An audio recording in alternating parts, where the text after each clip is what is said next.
Primera de Pedro capítulo 1, versículo 1 y 2. Hoy vamos a comenzar una nueva serie de sermones que hemos estado anunciando por los pasados meses sobre la carta de Pedro. Así que anímese, léala si aún no la ha leído, porque esta va a ser nuestra aventura juntos, nuestro tiempo juntos, domingo tras domingo, estudiando verso a verso la palabra del Señor. Así que le invito a que esté de pie, aquel que pueda, para darle lectura al texto. Nuestro tema de la serie es el siguiente: esperanza en medio del sufrimiento. Este libro, esta carta de Pedro, precisamente eso es lo que nos va a traer, la esperanza que tenemos en Jesús en medio del sufrimiento. Así que acompáñeme allá a Primera de Pedro, capítulo 1, y vamos a darle lectura a los versículos 1 y 2. Dice así la palabra del Señor. Pedro, apóstol de Jesucristo, a los expatriados de la dispersión en el Ponto, Galacia, Capadocia, Asia y Bitinia, elegidos según la presencia de Dios en santificación del Espíritu, para obedecer y ser rociados con la sangre de Jesucristo. Gracia y paz os sean multiplicadas. Vamos a orar. Padre, gracias te damos nuevamente por esta oportunidad de estar juntos como iglesia. Gracias por este día en que nos permites adorarte, Señor. Un día que nos recuerdas que nosotros estamos inmundos, pecadores, y tú nos salvaste, Señor. Gracias porque nos permite adorar juntos y recordar la obra que ocurrió allí en la cruz. Gracias por nuestros hermanos de Georgia que hoy nos acompañan y adoran juntos a nosotros en esta mañana. Yo te pido que nos ayudes hoy, Señor, a escuchar tu palabra y ser edificados por medio de ella. En tu nombre, Jesús, oramos, te lo pedimos todo. Amén. Mi hermano, piensa por un momento, ¿cómo te sentirías viviendo en un país en el cual todo el mundo te viera como un extraño? Imagínate que por alguna razón se te da un boleto de avión y se te dice que tú vas a volar hasta el lugar más recógnito del mundo, tal vez allá, una isla del Pacífico, pero ya esa isla tiene una población y tú de momento llegas y es un país totalmente extraño. Imagínate, no comen lo que tú comes, no hablan tu idioma, no tienen las mismas costumbres, no tienen los mismos valores. Todo es diferente, la cultura es diferente. Piensa por un momento cómo tú te sentirías allí. Y a todas las partes que tú fueras, simplemente la gente se te queda viendo. La gente te mira como el extraño, como el diferente, como aquel que no pertenece a ellos. Imagínate cuánta incomodidad tú sintieras si esa fuera la realidad completa por el resto de tu vida. Porque por alguna razón nunca vas a poder hablar su idioma, nunca vas a poder ser como ellos y tener la misma cultura de ellos y las mismas costumbres. Así que ¿cómo tú te sentirías viviendo en un país en el cual todos te miran como el raro, el diferente, el extraño? Hermano, esa misma sensación que quizás estás percibiendo si estás siguiendo esta ilustración es la que Pedro nos dice deben sentir los cristianos en este mundo. Porque Pedro en esta carta va a decir o nos va a recordar que nosotros somos extranjeros y peregrinos aquí. Pedro nos va a recordar, mis hermanos, que este mundo no es nuestro hogar, que simplemente nosotros vamos de pasada. Y para el mundo, ¿sabes qué? Usted es un extraño. Miren, cuando usted vaya mañana al trabajo, si aún no se ha dado cuenta, si usted tiene compañeros que no son cristianos, quiero que usted lo sepa, aunque ellos no te lo digan, tú para ellos eres un extraño. ¿Sabes por qué? Porque tú piensas diferente. Porque tú hablas diferente, porque tú caminas diferente. Porque mi hermano dice la Biblia que si tú estás en Cristo, tú tienes la mente de Cristo. Así que si aún hoy no te lo han dicho, eso es raro. Pero aún si hoy no te lo han dicho, quiero decírtelo yo, eres un total extraño para todas aquellas personas que no son creyentes que están alrededor tuyo. Te miran como el raro del grupo, el diferente. Aquel que incluso habla otro idioma. Este es aparte. Hermano, eso es lo que Pedro nos quiere enseñar aquí, que nosotros somos un pueblo extranjero, peregrino, que está de camino a la tierra prometida. Solo vamos de pasada. Nosotros no vivimos como ellos, como la gente que está a nuestro alrededor, y por eso nos mira con extrañeza. Oye, pero quiero hacer un paréntesis aquí. Este mundo no es nuestro hogar, solo vamos de pasada. El problema es que a veces como cristianos nos encariñamos demasiado con este mundo que no es nuestro hogar. A veces se nos olvida, mi hermano, que nosotros somos ciudadanos del cielo, en primer lugar. Y simplemente estamos aquí de pasada. No se encariñe tanto con este mundo. De hecho, ¿sabes qué? Este mundo pasará, dice la Biblia. Lo más hermoso que tú ves aquí, o lo más que tú te puedas encariñar con este mundo, algo que sea de este mundo, esto va a pasar. La palabra de Dios es lo único que va a prevalecer para siempre. Por eso Cristo le decía a sus discípulos y a aquellos que lo estaban escuchando, no se hagan tesoros aquí, Cristo dijo. Háganse tesoros ¿dónde? En los cielos, porque los tesoros que tú hagas aquí, ¿sabes qué? Aquí se van a quedar. A mí me gusta mucho estudiar la antropología y cuando estudiamos esa disciplina nos damos cuenta que todos o la mayoría de los grupos antiguos, las culturas antiguas, enterraban sus seres, especialmente los líderes, los gobernantes, con muchas cosas para el camino. Aquí en nuestro país, los taínos, Igneri y todos estos grupos indígenas enterraban a la gente con sus alimentos para el futuro. Los egipcios, ¿sabes qué hacían en las pirámides, especialmente para los faraones? ¿Sabes qué hacían? Le daban un mapa al muerto para que él se pudiera dirigir. De hecho, a veces usted ve en la televisión documental o en el libro, esos documentales que nos presentan estas imágenes dentro de las pirámides y nos presentan como que muchos jeroglíficos en la pared. ¿Usted sabe qué era eso? Era un mapa para que el que estaba muerto pudiera como dirigirse, para que tuviera también sirvientes.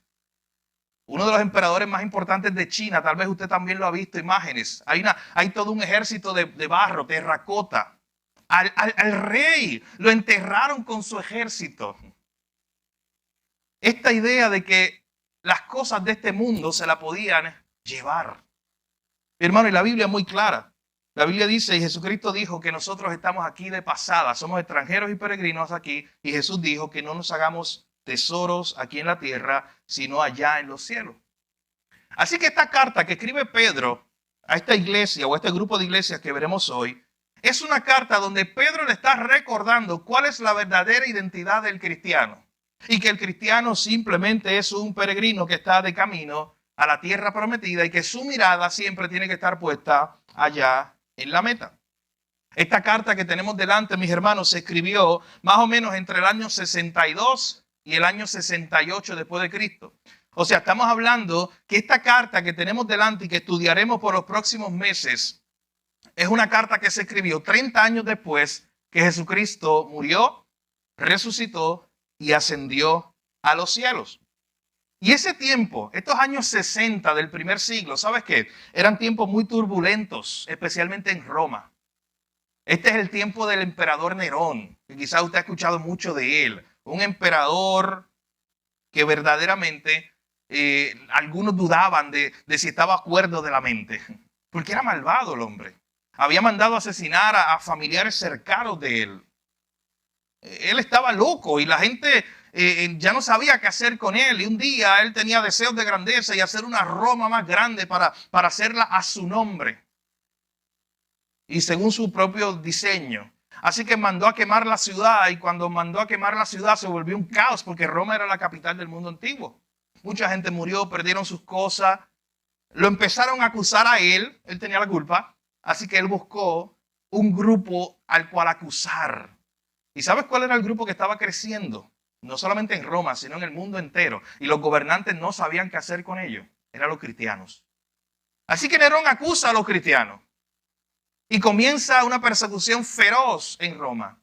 Cogen a los cristianos, los apresan, los echan como gladiadores entre las bestias allá en el Coliseo Romano. A otros los ponen como antorchas en lugares públicos y les quitan la vida de una manera horrible. En esa gran persecución probablemente murió Pedro y murió Pablo. Y es cerca de este tiempo, algunos años antes de morir, que Pedro escribió esta carta para hermanos que estaban siendo perseguidos también. No por esa gran persecución que había en Roma, sino como veremos hoy, estos hermanos estaban en otro lugar, en la región de Turquía, pero también estaban siendo perseguidos. Es probable que Pedro escriba esta carta desde Roma. ¿Y sabe por qué sabemos eso? Porque en el capítulo 5 hay una referencia a Babilonia. Y esa era una referencia que se utilizaba para decir o indicar que esa era la ciudad de Roma. Eso lo veremos más adelante. En otras áreas del imperio no había una persecución tan grande como en Roma, pero siempre había hostilidad, siempre había oposición. Esta carta también nos dice el capítulo 5 que la escribió, claro, una carta de Pedro, pero la escribió a través de su secretario que se llamaba Silvano. Silvano es el mismo que Silas, el que aparece como compañero de Pablo. Y probablemente este hombre lo que hizo fue ir de ciudad en ciudad, lo que nos dice el verso 1, todas esas ciudades que veremos en unos minutos. Imagínate a este Pedro dictándole esta carta, este hombre redactándola y luego yendo de ciudad en ciudad, entregando este mensaje de Pedro para los hermanos. Esta carta, mi hermano, también es uno de los libros del Nuevo Testamento que más citas tiene del Antiguo Testamento. De hecho, lo vamos a ver hoy desde los primeros versos. Hay algunos autores que dicen, mira, está el libro de Apocalipsis, está el libro de Hebreos y luego está Primera de Pedro, como los libros que más citan el Antiguo Testamento. Para que tú tengas una idea, al menos hay 20 citas directas en una carta cortita de 5 capítulos. 20 citas directas del Antiguo Testamento. Oye, ese Pedro, claro, dirigido por el Espíritu Santo, pero ese Pedro sabía la historia del Antiguo Testamento y una y otra vez la está citando. Así que, ¿qué veremos en esta carta, mi hermano? Estoy haciendo como un panorama bien general, antes de entrar al verso 1, de lo que veremos por los próximos meses en esta carta de Primera de Pedro. ¿Qué veremos en esta carta? Bueno, veremos muchas aplicaciones prácticas. Veremos cómo para Pedro la doctrina no era algo que tú guardabas en la gaveta en alguna parte de tu cerebro, para cuando algún día la necesitara. Usted no tiene conocimiento que está guardado ahí para algún día necesitarlo. Yo no sé si usted recuerda, hace poco hasta salió un meme, una imagen de eso, que decía como que ¿para qué necesitamos las fracciones que usted aprendió? Discúlpeme que es maestro de matemática aquí. Yo sé, tal vez eso es un fundamento importante, pero no sé si usted lo vio. Era esta idea de, oye, hay cosas que usted aprendió, hizo toda una pizarra, la llenó el cálculo y dice, oye, ¿y hoy para qué yo lo necesito? Hoy, en mi trabajo o en el suyo. Y hay muchos tipos de conocimiento que tal vez usted tenga ahí y usted diga, ¿sabe que yo lo tengo ahí? Yo sé hacer eso. Nunca lo voy a usar o nunca lo he usado, pero por lo menos ese conocimiento está ahí. Mi hermano, para Pedro, la doctrina era mucho más que un conocimiento que usted tiene ahí engavetado en su cerebro. Para Pedro, la doctrina, el conocer quién es Dios, el conocer quién es Jesús y lo que hizo en la cruz, es algo que tiene que ver con tu día a día. Y por eso vamos a ver que el libro de Pedro es muy práctico. Lo vamos a ver a través de las próximas semanas. Tiene muchas aplicaciones de verdades de Dios. O sea, Pedro no quiere que la iglesia a la cual él está escribiendo se llenara la cabeza nada más con conocimiento. Pedro quería que esta iglesia conociera a Dios y ese conocimiento de Dios lo llevara a amar a Dios y a servirle a Dios. ¿Usted ha escuchado esas 3 palabras? Conocer, amar y servir, que es el resumen de la visión nuestra como iglesia. Pero eso es lo que quería Pedro, animar a estos hermanos a que no solamente tuvieran un conocimiento teórico, sino que aplicaran, que vivieran una vida que reflejara al Señor. Pedro, mis hermanos, va a animar a esta iglesia en medio del sufrimiento a que permanezcan firmes. O sea, esto es una iglesia a la cual Pedro le va a escribir que estaba sufriendo. Ahorita veremos de qué tipo de sufrimiento. Y Pedro los está animando a mantenerse firmes. Y la idea de mantenerse firmes, ¿sabes qué? Es agarrado de algo. Imagínate que vienen los vientos, que vienen las tormentas y usted se mantiene agarrado de algo. Gracias al Señor, nosotros aquí no hemos sido tan expuestos a tornados fuertes como lo hay en los Estados Unidos, por ejemplo. Pero imagínate por un momento un viento como ese de tornado y tú estar al aire libre. Y que lo único que haya sea algo fijo puesto en el piso donde tú te puedas aguantar. Y a ti te dicen, sabes que mantente firme ahí, porque si tú te sueltas, aunque sea una mano, vas a volar. Terminarás en la otra ciudad, probablemente. Así que la idea que Pedro le va a decir a estos hermanos es manténganse firmes, no se muevan. Van a venir pruebas, van a venir movimientos, van a venir vientos de tormenta, pero ustedes manténganse agarrados de Jesús, no se muevan. Eso es una idea que veremos más adelante que el autor va a traer, pero es un punto principal en la carta de Pedro. Manténganse firmes en el Señor en medio del sufrimiento. Encuentre la esperanza en Jesús.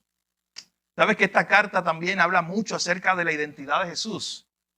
Si usted quiere conocer quién es Jesús, en cuanto a su poder, su obra de salvación, mi hermano, usted tiene que leer Primera de Pedro. Y noten que la está escribiendo Pedro, que fue uno de los que estuvo más cerca de Jesús. Esta carta nos habla incluso más adelante acerca de cómo Jesús es nuestro ejemplo. Debemos aprender de Él. Si nosotros hoy estamos sufriendo, Él sufrió primero. Y debemos nosotros mirarlo a Él como un ejemplo. Así que, mi hermano, esas son algunas de las verdades que estaremos nosotros por las próximas semanas estudiando a través de nuestra carta de Primera de Pedro. Acompáñame entonces ahí en la primera parte del versículo 1. Este primer punto lo hemos titulado El apóstol que fue perdonado. Eso es un resumen muy bien de la vida de Pedro. El apóstol que fue perdonado. Mi hermano, todos los apóstoles que Jesús tenía experimentaron de una u otra forma perdón de Dios. Estoy hablando de aquellos 11 que se habían separado de Él al final, que habían prometido estar con Jesús, pero se habían separado. Y de una u otra forma Jesús lo restituyó, excepto a Judas, usted sabe la historia. Pero Pedro especialmente se puede llamar el apóstol perdonado. Y permítame hablar un poco de Pedro. Miren cómo él comienza esta carta identificándose como Pedro, el apóstol de Jesucristo. Hermano, esto es importante que nos detengamos ahí a pensar. A esta altura, 30 años después de que Jesús estuvo aquí en la tierra y murió y resucitó y ascendió a los cielos, el que Pedro pueda hablar así y decir, yo soy Pedro, el apóstol de Jesucristo. Usted sabe que esa primera línea nada más es una evidencia de la gracia de Dios en la vida de Pedro. Porque cuando tú conoces la vida de Pedro, y el miércoles, si usted estuvo aquí en la clase, el miércoles hablamos un poco de eso. Si usted conoce la vida de Pedro, usted se da cuenta de qué significa esto. Mi hermano, Pedro pudo haber sido el descartado. Pedro pudo haber sido el discípulo que abandonó a Jesús y que Jesús ya no quería saber de él y en vez de Pedro iba a buscar a otro nuevo apóstol. Pero el hecho de que él aparezca aquí 30 años después nos dice que Dios no había terminado con Pedro. Que Dios le dio una segunda oportunidad a este hombre pecador. Por eso lo hemos llamado así a esta primera parte del verso 1, el apóstol que fue perdonado. Mi hermano, yo quiero que usted sepa algo. Usted sabe que Pedro es el personaje del que más nos habla los evangelios después de Jesús. O sea, los evangelios, los 4 evangelios, tú los tomas y sacas a Jesús, que es el personaje principal, claro. Y luego el personaje del cual más se nos habla en los evangelios es de Pedro. Él fue una figura importante. Pedro fue llamado por Cristo. Un día su hermano Andrés lo llamó. Usted sabe que Pedro era un pescador junto a su familia, allá en la región de Capernaum, en Galilea. Y un día su hermano Andrés lo llama. Eso aparece en Juan capítulo 1. Y le dice, mira, el Mesías ha llegado, tal vez vamos a verlo, es él. Y entonces Pedro llega, Jesucristo lo llama también, e incluso Jesucristo le cambia el nombre. Él se llamaba Simón, hijo de Jonás. Y Jesucristo le cambia el nombre a Cefas o Pedro, que lo que significa es roca. Así que ese es el llamado de Pedro. Pedro rápidamente se convirtió en un líder entre los 12.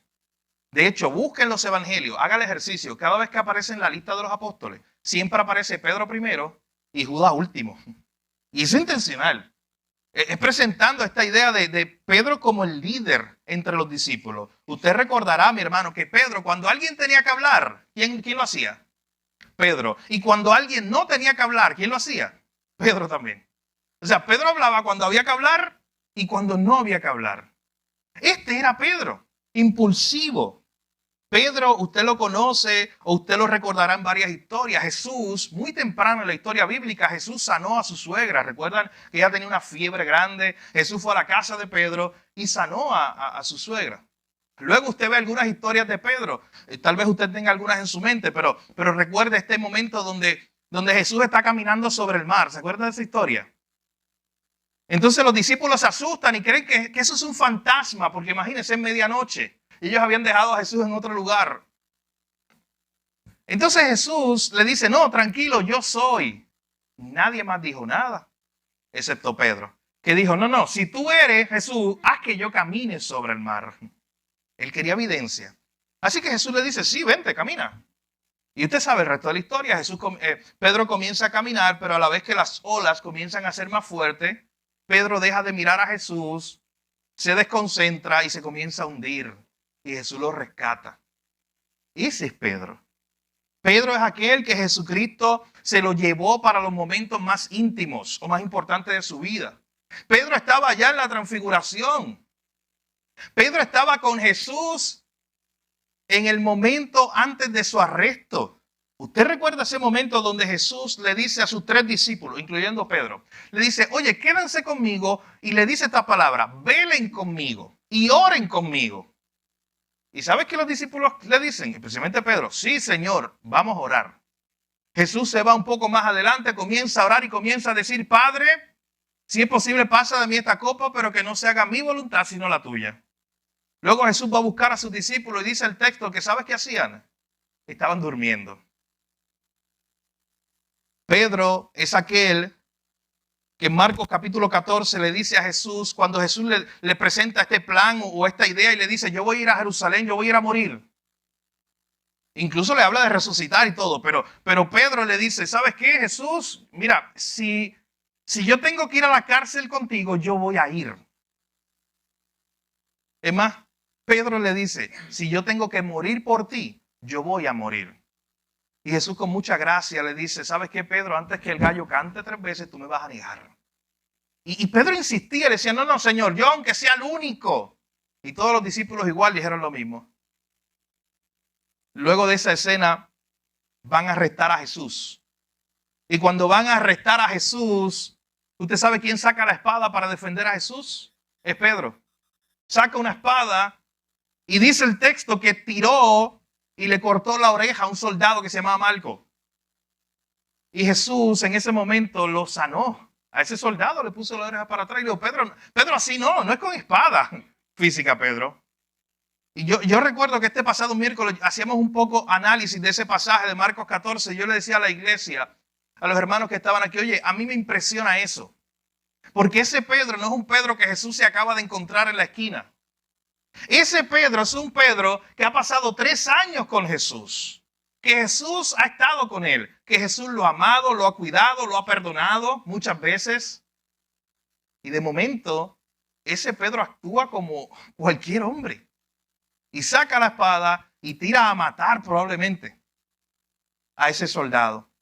O sea, todavía no había entendido muchas cosas. Imagínate a Jesús diciendo, oye, pero Pedro, ¿qué pasó después de 3 años en este discipulado conmigo uno a uno? Mira cómo tú estás respondiendo, no has aprendido muchas cosas. Dice el texto de Marcos 14 que cuando la cosa se puso fea, todos abandonaron a Jesús, incluyendo a Pedro. Y Pedro se fue a un lugar, era de madrugada, a coger calor. Y cuando él llega a ese lugar, esa noche fue bien activa, la noche que arrestaron a Jesús. Usted lo ve en los evangelios, toda la madrugada. Y cuando él se acerca a un lugar a coger calor, allí hay personas que empiezan a decir, oye, este era uno de los que estuvo con él. Otra dijo, este hasta habla como ellos. Es Galileo. Y otra persona dijo, no, tú sí eres el amigo de Jesús. ¿Y sabes qué hizo Pedro? Maldijo. Y dijo, yo no conozco a ese hombre. De momento Pedro cae en cuenta porque el gallo canta y Jesús está ya arrestado al otro lado. Y bastó una mirada. ¿Y sabes qué? Dice el texto que Pedro comenzó a llorar amargamente. Porque sabe lo que hizo. Y para Pedro tal vez su vida ahí había simplemente terminado. Él se había descartado por lo que había hecho. Y fueron a Jesús, se lo llevaron, lo crucificaron, lo mataron. Pero la historia iba a cambiar al 3er día porque Jesucristo resucitó. Y cuando Jesucristo resucitó, mi hermano, una de las cosas más impresionantes es lo que hace en Juan 21. ¿Sabes qué? Él va a ir a buscar a sus discípulos. Y a uno de los que va a buscar con atención, con delicadeza, ¿sabe quién es? A Pedro. Y hermano, ¿no le impresiona la gracia de Dios? Que Jesús vaya a buscar a aquel que lo traicionó, que muchas veces ha hecho tantas trastadas, que lo ha negado. Y Jesús fue a buscarlo. Ese es el amor de Jesús, la gracia de Jesús. Y Jesús fue a buscarlo para restaurarlo. Y yo le decía el miércoles a los hermanos, wow, la imagen tuvo que haber sido impresionante. Si yo pudiera viajar en el tiempo, esa es una de las lugares donde quisiera ir.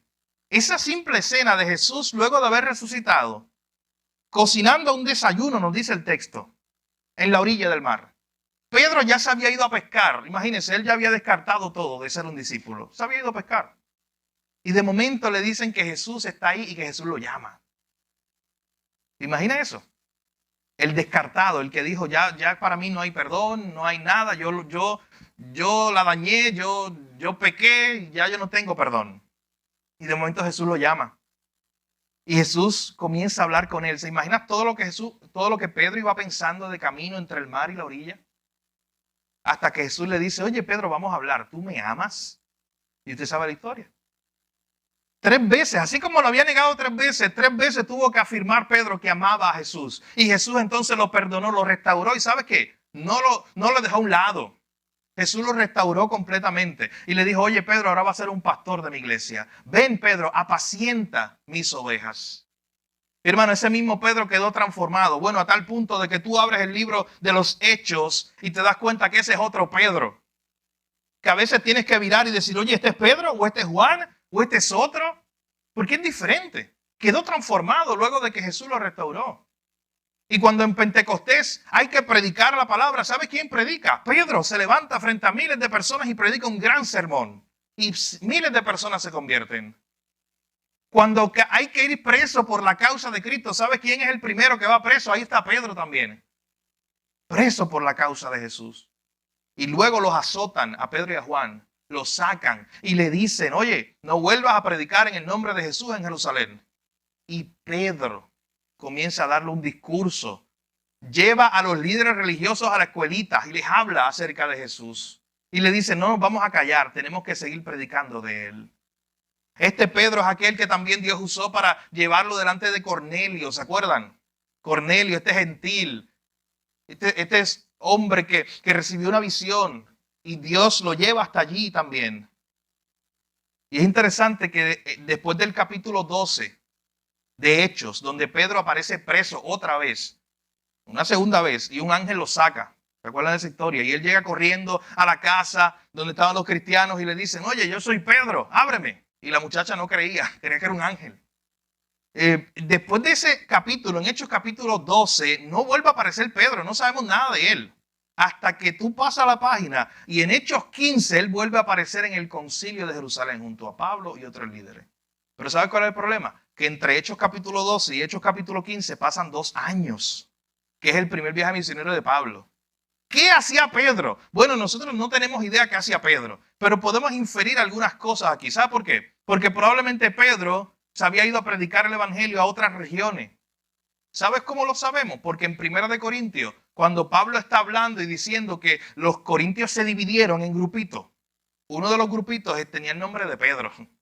O sea, Pedro probablemente predicó en la región de Corinto y Pedro probablemente predicó en esa región de lo que es Asia Menor o Turquía. Estas iglesias que aparecen ahí, el Ponto, Galacia, Capadocia, Asia y Bitinia, son unas ciudades, provincias de Asia Menor que están en lo que hoy es Turquía. Así que probablemente Pedro estuvo también en alguna de esas regiones predicando el evangelio. Más adelante Pedro tiene que ser corregido, mi hermano, él no era perfecto. Y el apóstol Pablo un día lo llama y lo corrige porque él todavía tenía muchas dudas de si comer con los gentiles, él siendo judío.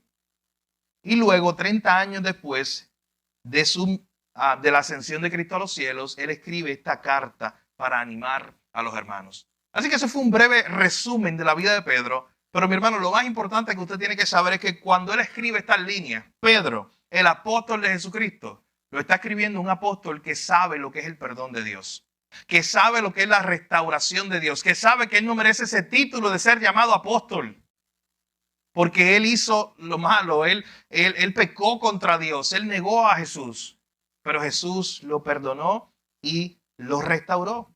Así que este era el Pedro perdonado, el apóstol perdonado, el que había experimentado el perdón de Dios, el que había sido encomendado a predicar el evangelio y a apacentar la grey del Señor. Este era Pedro, el que dice ahí, Pedro, apóstol de Jesucristo, el que sabía que seguir a Jesús le podía costar todo, el que sabía que vendría sufrimiento, pero el que sabía también que si estabas en Cristo, estabas seguro como la roca más fuerte del universo. Y por eso es que él quiere escribirle esta carta a los hermanos de estas regiones que veremos en los próximos minutos, para decirles, ustedes, quiero que escuchen y aprendan del amor, el cuidado y el perdón de Dios. Yo lo experimenté. Y yo quiero que en medio del sufrimiento que ustedes estén experimentando, sepan que en Jesús ustedes pueden tener esperanza. Este es el mensaje que Pedro quiere traer. De hecho, tú sabes que hay algunos autores que le llaman a Pedro, y lo vi en varios libros que estuve estudiando, le llaman a Pedro el apóstol de la esperanza. Porque eso es un tema que se repite mucho en su carta. Y porque en su propia vida es un ejemplo de que en Jesús siempre hay esperanza. Aunque parezca que está todo perdido, como parecía para él mismo, para Pedro. En Jesús siempre hay esperanza. Así que en primer lugar, lo que hemos visto es, con esa línea del verso 1, Pedro el apóstol de Jesucristo, esta idea de Pedro el apóstol perdonado. Permítame ahora ver nuestro segundo punto. Ahí, la segunda parte de ese verso 1. ¿A quién le está escribiendo Pedro? Este segundo punto está titulado El pueblo que fue rescatado. Lo que vemos hoy en esta mañana son dos cosas. El apóstol que fue perdonado por la increíble gracia de Dios. Y número 2, el pueblo que fue rescatado, que fue salvado. Pedro le quiere recordar a estos hermanos que están sufriendo la salvación tan grande que han tenido en Cristo Jesús. Así que Pedro comienza a escribirle y les dice a los expatriados de la dispersión, a los que están en el Ponto, Galacia, Capadocia, Asia y Bitinia. Mi hermano, cuando él le habla de esta manera, él le dice que esta gente son los expatriados, los dispersados, aquellos que están alejados de su hogar celestial, aquellos que todavía no han llegado a su hogar celestial, sino que todavía están aquí en la tierra como dispersados. Esta región de estas ciudades, Ponto, Galacia, Capadocia, Asia y Bitinia, son regiones de lo que hoy es Turquía. Y sabes que no sabemos cómo el evangelio llegó allí. Pero cuando tú lees el libro de Hechos, capítulo 2, en Pentecostés, ese día había gente de muchas naciones, incluyendo gente de esta región, gente de Asia Menor, gente de Bitinia y gente del Ponto. De hecho, usted sabe que el apóstol Pablo en algún momento les escribió a los Gálatas, a la gente de Galacia. Así que tal vez el apóstol Pablo había predicado en esas regiones, pero lo más importante es saber que el evangelio ya había llegado allí, ya habían iglesias creciendo y por eso Pedro les quiere escribir a estos hermanos para animarlos a que permanecieran firmes en medio de cualquier oposición que ellos estuvieran pasando.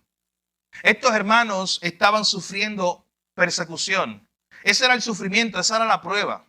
Si usted leyó esta carta de Primera de Pedro, se dará cuenta, mis hermanos, que Pedro habla mucho de prueba y le dice, oye, esta prueba que ustedes están pasando, ¿cuál era la prueba? Era la persecución. Y no era una persecución por el Estado o el gobierno, no era que el gobierno en ese momento los estaba persiguiendo. ¿Sabes qué era? Era la persecución diaria de aquellas personas alrededor de ellos que como ellos no caminaban igual que el mundo, los perseguían, los hostigaban, los rechazaban. Así que esta carta, mi hermano, se parece mucho a lo que estamos viviendo tú y yo hoy. Por eso esta carta se puede aplicar mucho a la iglesia de hoy. Porque hoy en nuestra región nosotros no estamos viviendo una persecución hasta este momento. Una persecución por el gobierno, por el Estado. O sea, estamos libremente aquí hoy predicando a Jesús. Pero sí, usted sabe que usted encuentra oposición en el mundo. Usted sabe que si usted se va allá afuera y hacemos esto mismo que estamos haciendo allá afuera, la gente nos va a mirar raro. A la vez que empecemos a cantar a Jesús como Dios, a la vez que empecemos a predicar a Jesús como el único camino al cielo, la gente va a decir, esta gente es un extraño, estos son unos locos, estos son unos fanáticos. Hace poco yo veía un reportaje en las noticias locales que se referían a los cristianos como unos fanáticos fundamentalistas religiosos. Está hablando de ti y de mí. Literalmente, porque englobaba todas las iglesias de Puerto Rico. O sea, hoy no estamos enfrentando una gran persecución de parte del Estado, pero usted sabe que hoy usted enfrenta hostilidad por ser cristiano, mi hermano. en su trabajo, entre su familia. Se lo digo otra vez, se lo dije en la introducción. Si no se lo han dicho usted directamente, pero usted es el raro del grupo. Usted es extraño para ellos. ¿Cómo que? Imagínense que de momento vamos a salir y todos vamos a dejar nuestras esposas en nuestra casa un viernes por la noche y nos vamos a beber y vamos a pasarla bien y no le vamos a decir nada a nuestras esposas y vamos a llegar el domingo por la mañana. Todos los compañeros lo van a hacer y tú no lo vas a hacer. Oye, pero ¿por qué tú eres raro?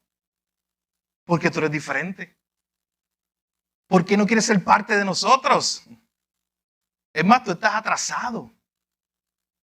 Tú no estás viviendo como se supone que vivan las personas hoy día. Todo el mundo roba en el trabajo, en ese contexto. Imagínense que usted está en una oficina y todo el mundo roba allí. Y nadie se da cuenta. Y de momento te dan a ti la oportunidad y te dicen, mira, toma una parte del bizcocho. Nadie se va a dar cuenta. El jefe no le importa. ¿Y sabes qué usted le dice? No.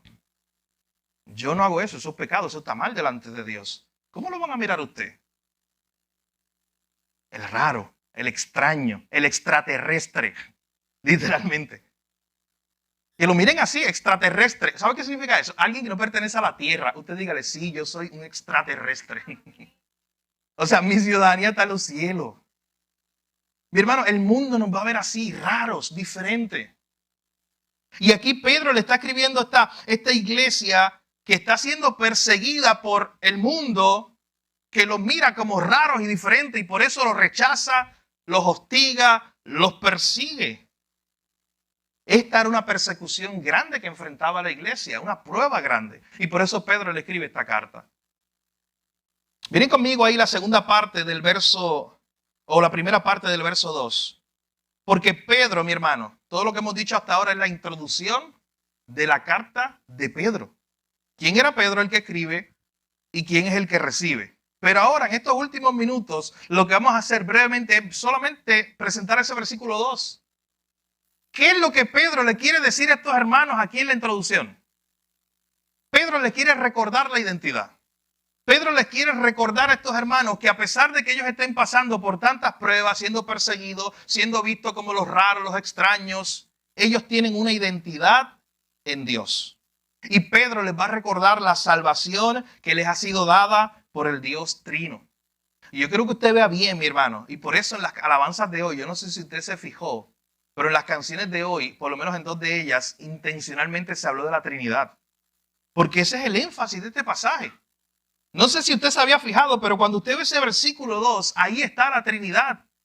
Y Pedro, desde el inicio de la carta, le quiere decir a la iglesia que el Dios Trino, Padre, Hijo, Espíritu Santo, nos han salvado. Y lo que vamos a ver es la obra de la Trinidad en nuestra salvación. Miren lo primero que dice Pedro, ahí en el versículo 2. Él les dice, oye, yo les escribo a ustedes que están dispersos. Ustedes, la iglesia, que a pesar de que estén sufriendo persecución y que el mundo los vea como unos extraños, recuerden que ustedes delante de Dios son quienes. Miren el verso 2. Son los elegidos. Que ustedes fueron elegidos por Dios. Y miren ahí el versículo 2 dice, elegidos según la presencia de Dios Padre. Hay errores gramaticales que han traducido algunas versiones. Y yo entiendo un error editorial, pero es muy grave porque han traducido ese texto elegidos según la presencia, como si fuera la presencia de estar uno al frente del otro. Pero ahí no dice eso. Ahí dice la presciencia.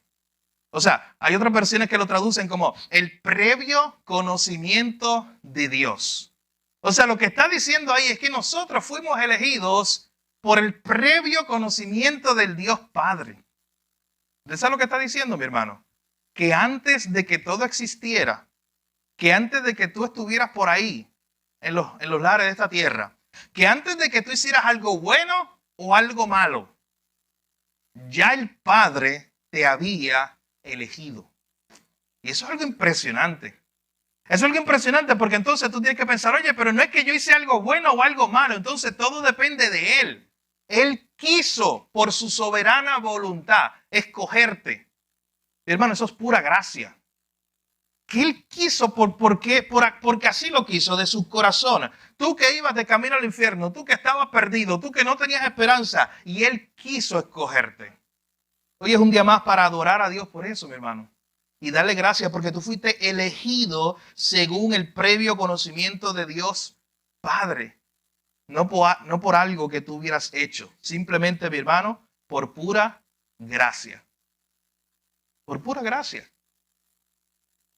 Y Pedro le quiere recordar a estos hermanos esa verdad.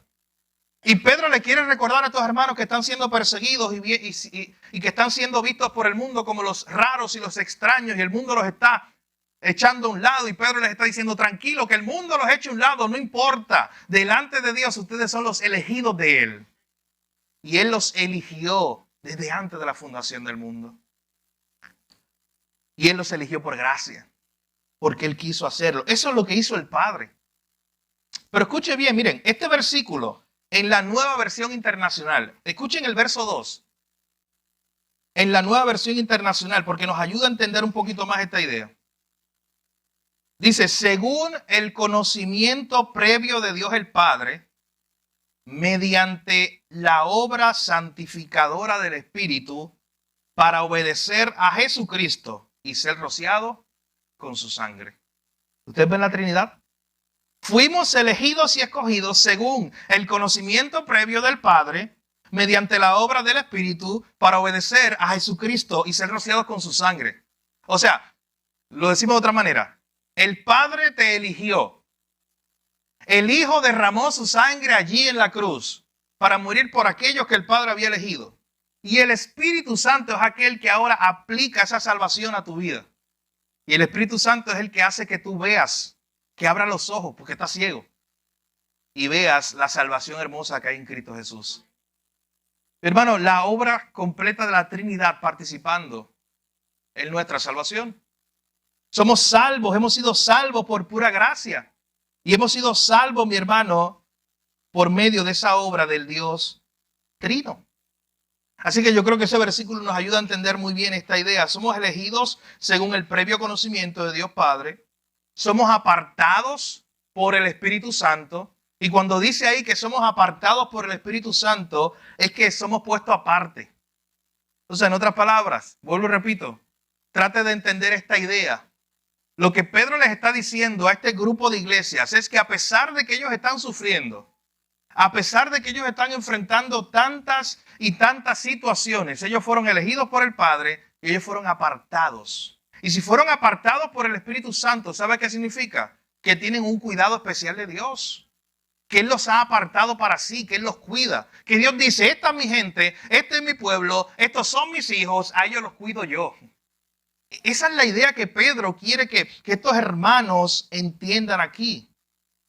Hermanos que están siendo perseguidos, hermanos que están siendo vituperados, llevados a la persecución, a la cárcel, rechazados por el mundo, pero escogidos por Dios. Eso es lo que Pedro le está hablando a estos hermanos. Somos salvados, noten que se menciona a Jesucristo. Somos salvados ahora para obedecer a Jesucristo. Somos salvados para convertirnos en discípulos de Jesucristo. Somos salvados para convertirnos en discípulos de aquel que derramó su sangre en nuestro lugar, que derramó su sangre por nuestros pecados. Pero eso que dice ahí, ser rociados con la sangre de Jesucristo, usted sabe que eso es una alusión al Antiguo Testamento, a Éxodo 24. Eso es una alusión a los sacrificios del Antiguo Testamento, donde un animal era sacrificado y se rociaba la sangre. Pero específicamente eso es una alusión a Éxodo 24, cuando el pueblo acaba de recibir la ley de Dios. ¿Y sabes qué hace Moisés? Manda a hacer unos sacrificios y a tomar parte de la sangre de esos sacrificios y rociarla delante del pueblo, como una señal del pacto que ellos estaban haciendo con Dios. Mi hermano, Jesucristo ha hecho un nuevo pacto. En su cuerpo, en su sangre, Él ha hecho un nuevo pacto. Y a través de ese nuevo pacto, ahora nosotros hemos recibido salvación y vida eterna. Así que noten todas las cosas que Pedro les está recordando a estos hermanos solo en la introducción. Hermano, apenas Pedro está dando el saludo.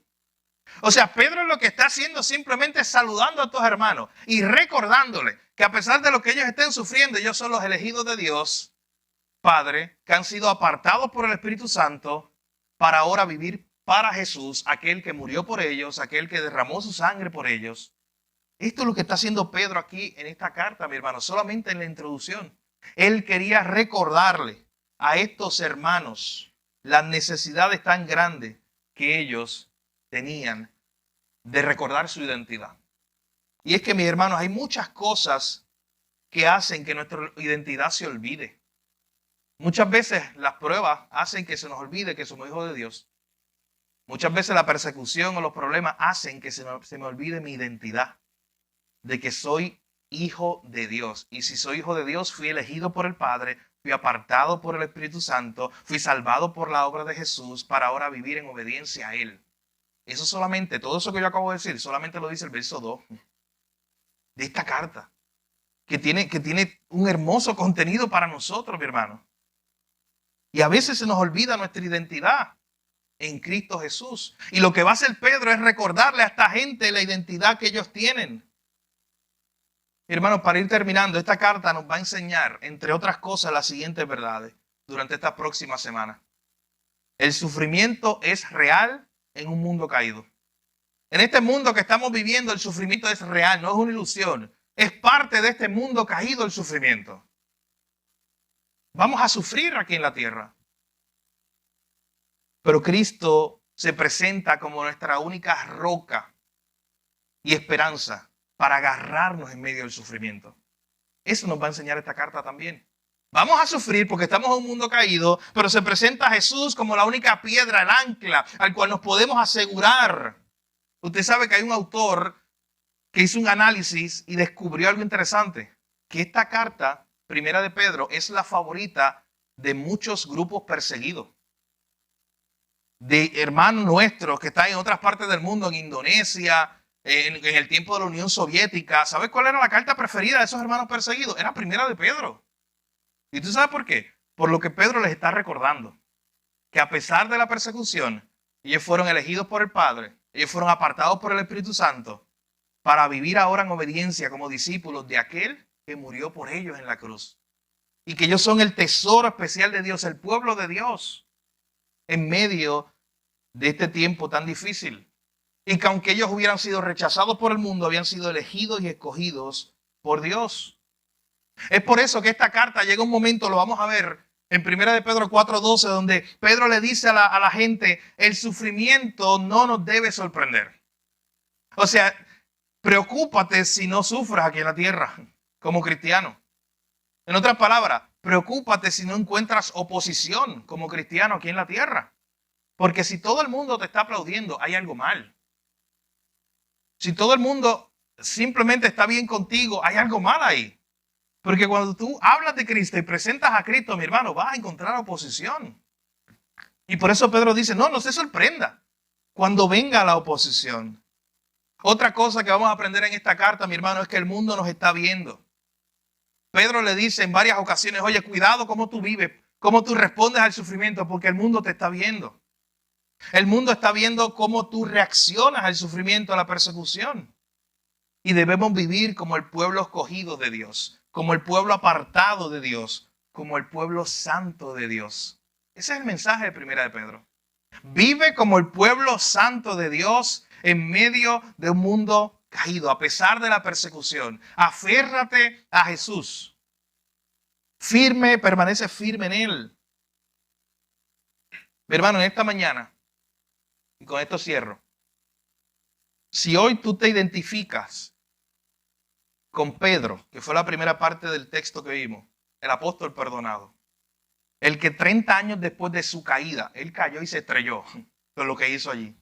Negar a Jesús, maldecir, luego de haber dicho que él iba a ser el primer comprometido con Jesús. Sacar la espada y tratar de resolver los problemas de manera humana. Esa fue la caída de Pedro. 30 años después, cuando él está escribiendo esta carta, él puede escribir y decir, yo soy Pedro, el apóstol de Jesucristo. Yo quiero que usted lo vea, mi hermano, el que fue restaurado. Ahí hay tanto implícito en esa verdad. El que fue restaurado. El que se cayó, pero Jesús lo fue a buscar. Mi hermano, no deje de impresionarse con la gracia de Jesús. Jesús pudo haber buscado a otro. Jesús pudo haber descartado a Pedro. Pero en su soberana gracia Él lo fue a buscar. No porque Él necesitara a Pedro para nada. Por su gracia y por su amor, Él quiso ir a buscar a Pedro para perdonarlo, para restaurarlo, levantarlo y ahora usarlo como un instrumento para su gloria. Mi hermano, nunca dude de la gracia transformadora de Dios, ni del poder de Dios para transformar a una persona. Usted es el vivo ejemplo de eso. Yo soy el vivo ejemplo de eso. No dude hoy. Si tú te identificas con Pedro, aquel que ha fallado, y tú dices, ¿sabes qué? Yo he fallado. Hoy es un buen día para usted arrepentirse de sus pecados, ir delante de Dios y decir, Señor, gracias porque en ti hay misericordia, en ti hay perdón, y hoy yo puedo ser restaurado si vengo con un corazón humillado delante de ti. Y no solamente ser restaurado, yo puedo ser usado por ti para tu gloria, como Dios usó a Pedro, a este hombre que le falló. Así que si hoy te identificas con Pedro, recuerda que en Jesús siempre hay esperanza para ti. Si eres de aquellos que han fallado, si eres de aquellos que hoy están dudando si son perdonados por Dios, si Dios los va a perdonar, hoy recuerda la historia de Pedro. El que 30 años después de su caída pude decir, yo soy Pedro, el apóstol de Jesucristo, el que fue perdonado. Pero recordemos también hoy como iglesia, mi hermano, que nosotros somos los extranjeros y peregrinos aquí. Recordemos hoy que este mundo no es nuestro hogar, que nosotros vivimos para algo más grande. Recordemos hoy que nosotros vamos de pasada, así que no sigas haciendo tesoros en la tierra. Oh, mi hermano, no te sigas enamorando de este mundo, porque este mundo aquí se quedará. Pon tu mirada ya. Dice Colosenses capítulo 3, poner la mira en las cosas de arriba, dice la palabra. Recuerda hoy una vez más, como nos lo va a recordar esta carta, que somos nosotros ciudadanos del cielo. Y por último, recuerda con asombro, no solamente hoy, sino todos los días, recuerda con asombro que has sido escogido por el Padre desde antes de la fundación del mundo, que has sido escogido por gracia, no por algo que tú hayas hecho, que has sido apartado por el Espíritu Santo para vivir ahora en obediencia como discípulos de Jesús y disfrutar de todas las bendiciones que tenemos en Cristo. Todo eso se lo recordó Pedro a la iglesia. ¿Sabes qué? Solamente saludándolo, dándoles el saludo. Pero solamente con el saludo él quería que ellos recordaran su identidad. Mi hermano, nunca olvides quién tú eres en Jesús. Nunca olvides que tú eras un pecador perdido, sin esperanza, que por la pura gracia de Dios fuiste salvado. Que tú no lo merecías, que yo no lo merecía. Un regalo de Dios. Nunca olvides eso. Nunca olvides que tú fuiste apartado. Que de todos aquellos que iban de camino al infierno a perderse eternamente, Dios te escogió por gracia. Tú nunca vas a tener una respuesta a eso. De por qué Dios te escogió. Fue por gracia.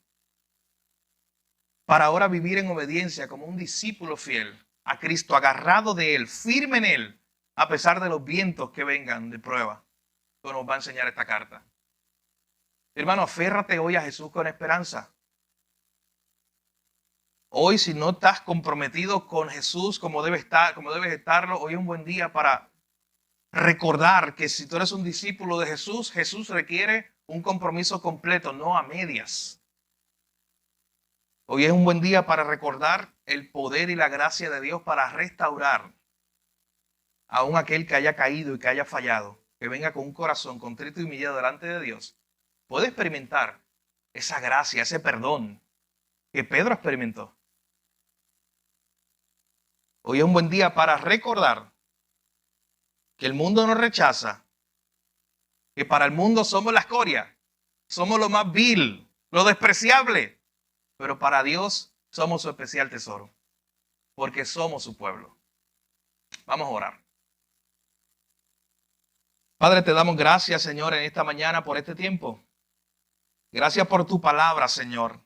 Gracias porque a través de ella tú nos recuerdas hoy una vez más que somos peregrinos aquí. Señor, que vamos de pasada, que este mundo no es nuestro hogar. Oh Señor, perdónanos por todas las veces que nos hemos enamorado demasiado del mundo. Señor, perdónanos por todas las veces que hemos hecho tesoros en la tierra, cuando nuestros tesoros deben estar allá en los cielos. Oh Señor, hoy te pido que nos ayudes a recordar nuestra identidad. Que ni los problemas, ni la enfermedad, ni las pruebas que podamos estar pasando hagan que nos olvidemos que nosotros somos tu pueblo, los elegidos, los apartados, aquellos que ahora viven en Cristo Jesús por obediencia a Él. Padre, gracias te damos en esta mañana. Si hay alguno de nosotros hoy que ha experimentado como Pedro una caída, yo te pido que hoy pueda ser restaurado. Que venga delante de ti, Señor, pidiendo perdón por sus pecados, humillado en arrepentimiento delante de tu presencia, pero reconociendo que tú eres aquel que transforma, no dudando del poder de tu gracia y tu misericordia. Lo acabamos de ver en la historia de Pedro. 1000 veces te falló Pedro, Señor, pero tu amor infinito lo restauró y lo perdonó. Y que eso nos lleve, Señor, a vivir vidas para ti. A vivir vidas comprometidas con aquel que murió y se entregó y derramó su sangre en nuestro lugar. Señor, gracias porque a pesar de que encontramos en el mundo rechazo, el mundo nos ve como extraño, como diferente. Señor, para ti somos tu pueblo, somos tus escogidos. Y gracias, Señor, porque yo no hice nada para salvarme. No podíamos nosotros hacer nada. Pero desde antes de la fundación del mundo, tú nos amaste, Señor, que nunca se nos olvide eso. Tú nos escogiste. Somos tus elegidos. Que eso nos mantenga humildes todos los días, Señor, porque no fue algo que nosotros hiciéramos. Simplemente fue porque tú quisiste amarnos y quisiste salvarnos. Gracias por una salvación tan grande del Dios Trino. Gracias, Señor, y que como iglesia nosotros podamos aprender a enfrentar las pruebas, la hostilidad de este mundo, la persecución, aferrados a ti y firmes en ti. Que no importa lo que esté pasando allá afuera, Señor, nuestra ancla está segura en Cristo Jesús y que lo podamos recordar hoy y siempre. Gracias por tu palabra. En tu nombre oramos, Jesús, y te damos gracias. Amén. Mi hermano, que el Señor nos ayude a permanecer firmes en Él. No importa lo que esté pasando hoy, recuerda que Jesús es el ancla más segura. Eso es lo que Pedro le va a recordar una y otra vez. Permanezcas firme en Jesús, aferrado a Él, unido a Él. Recuerda el poder de la gracia de Dios para salvarte y transformarte. Y si estás aquí y no estás en Cristo, hoy puede ser el día de salvación. Hoy puede ser el día donde entregues tu vida a Jesús y comienzas a experimentar el poder restaurador del Señor. Y ahí donde tú estás puedes pedir perdón por tus pecados y entregar tu vida a Jesús, reconociendo que no puedes salvarte a ti mismo, sino que solamente puedes ser salvo a través de lo que Él hizo en la cruz. Pero también como iglesia recuerda siempre tu identidad y que nada ni nadie quite eso. Si has sido salvado, eres un hijo de Dios. Eres un elegido. Eres uno que ha sido apartado para Dios. Que el Señor nos ayude, mi hermano, a recordar eso hoy y siempre. Nuestra identidad está allá en los cielos.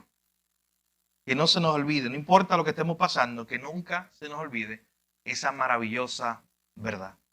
Así que damos gracias a Dios por su palabra y le animo, mi hermano. Primera de Pedro está empezando. Eso fue el saludo. Lo que les quiero decir es la enseñanza que estaba contenida en el saludo. Pedro la va a ir desglosando. Pedro va a ir enseñando verso a verso muchas verdades. Así que yo le invito a que usted venga. Venga los próximos domingos, las próximas semanas y junto a nosotros como iglesia estudiemos verso a verso todas esas verdades que son para ti y para mí. Las verdades, los tesoros de la palabra de Dios. Así que agradecemos al Señor por esta hermosa enseñanza que nos va a dar a través de Primera de Pedro.